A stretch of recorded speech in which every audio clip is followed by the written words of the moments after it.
La educación establecida cuando se creó y la educación actual no ha cambiado mucho ni ha tenido la evolución que ha tenido el mundo y el hombre actual.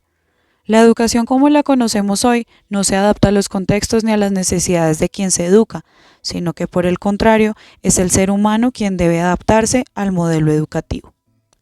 Hoy compartiré mi percepción frente al documental Un crimen llamado educación de Jürgen Klarik. Bienvenidos a este podcast presentado por Vanessa Neira Botía. Un crimen llamado educación, como documental, recibe este nombre porque hace una crítica a la educación que no considera que todos los seres humanos somos diferentes, sino que enseña a todos igual. El sistema educativo está dirigido hacia una sola inteligencia, la matemática, y eso va en contra de la teoría de Howard Gardner sobre las inteligencias múltiples.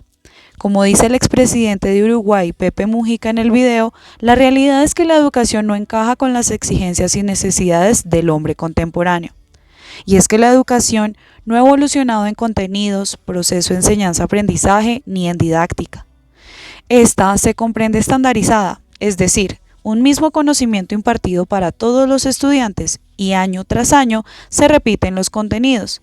Además de que la educación misma enseña a competir los unos contra los otros, entre los que saben, los que no saben, los que aprenden y los que no, los que conocen y los que no, e incluso limitan a los que tienen capacidades diferentes o necesidades educativas especiales, a los niños de inclusión, pues a pesar de ser un mundo globalizado, no está preparado para el ser diferente o las diferencias, tanto genéticas, cognitivas como conductuales o comportamentales, diferentes formas de ser, personalidades, etc. Es increíble pensar cómo hoy en día aún se nos sigue evaluando cuantitativamente y somos un número de calificación.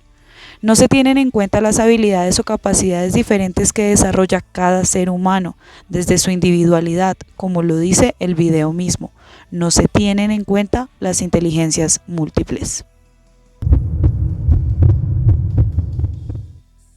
Nosotros mismos somos los cómplices de que la educación sea vista como un crimen. Como sujetos de la educación o actores de la educación, al no conocer nuestros derechos, al no exigirlos, al estancarnos al recibir un conocimiento e impartir el mismo.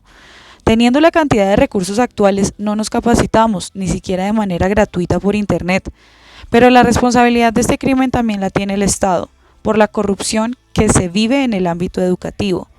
La tienen los padres de familia a no reconocer la importancia que tiene la educación en el papel de vida de un niño, el dinero que se roban de la educación pública y que para un docente sea más costosa su carrera que el salario que devenga por la enseñanza que da a diario.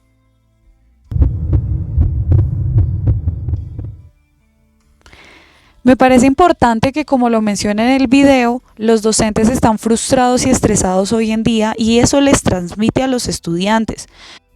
No hay responsabilidad afectiva en la educación misma. No hay salud mental, porque el sistema también estandariza a los docentes a impartir la educación que está destinada y ya, a los estándares que establece el Ministerio de Educación. Además, es de destacar que la docencia ha perdido la importancia que tenía desde un comienzo y a través de la historia.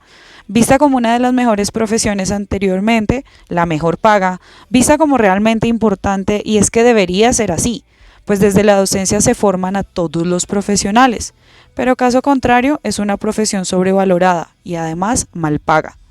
Es triste como en el video se afirma que la profesión de la docencia la eligen estudiantes malos, entre comillas, que no logran ingresar a otras carreras. Dato importante es que mencionan que la educación es un derecho, concebido como inclusivo, no un privilegio, pero la educación se convierte en el privilegio de unos pocos cuando solo ellos pueden acceder a esta. Se convierte en un negocio, en general. Igualdad de posiciones o igualdad de oportunidades, es la incógnita.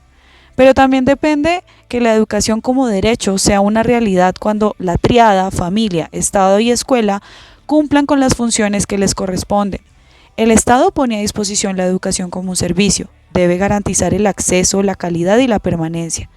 De los padres depende el ingreso a ella, el apoyo, la permanencia y el suministro de los elementos necesarios para que el estudiante se pueda desempeñar eficientemente.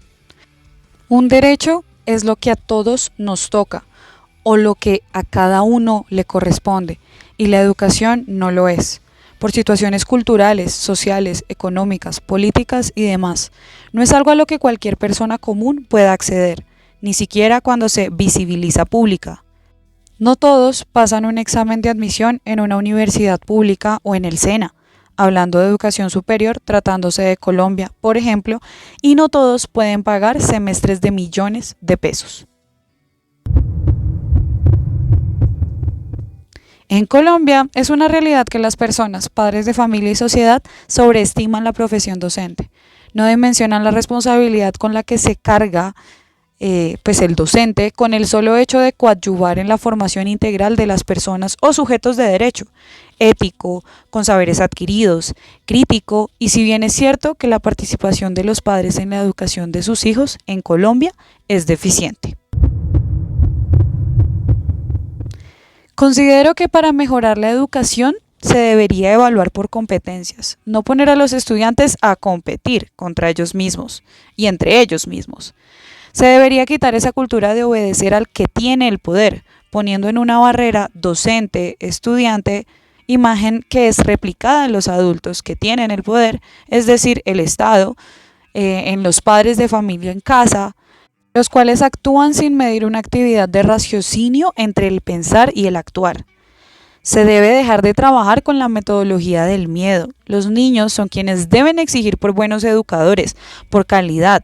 Es el niño el que está aprendiendo y no es el que debe adaptarse a la educación ni al sistema educativo. El sistema educativo debe salvaguardar los derechos inicialmente de los niños y adaptarse a la diversidad cultural, social, económica, política, étnica y demás de todo el territorio. Los docentes deben dejar la ínfula social que tienen los niños por el simple hecho de saber más. Deben capacitarse más y mejor. Los niños tienen diferentes intereses y expectativas. Cada ser humano es diferente. El docente debe adaptarse a la evolución tecnológica en el aula también, para que el niño pueda intervenir en actividades y ponga en práctica sus conocimientos mientras va desarrollando habilidades y competencias para la vida misma. Los responsables realmente de dichas mejoras somos todos los actores educativos. La triada educativa, familia, sociedad y escuela, la comunidad educativa de las instituciones prestadoras del servicio de educación y el Estado garante de la educación misma, cumpliendo con las leyes o normas establecidas para ella. Muchas gracias.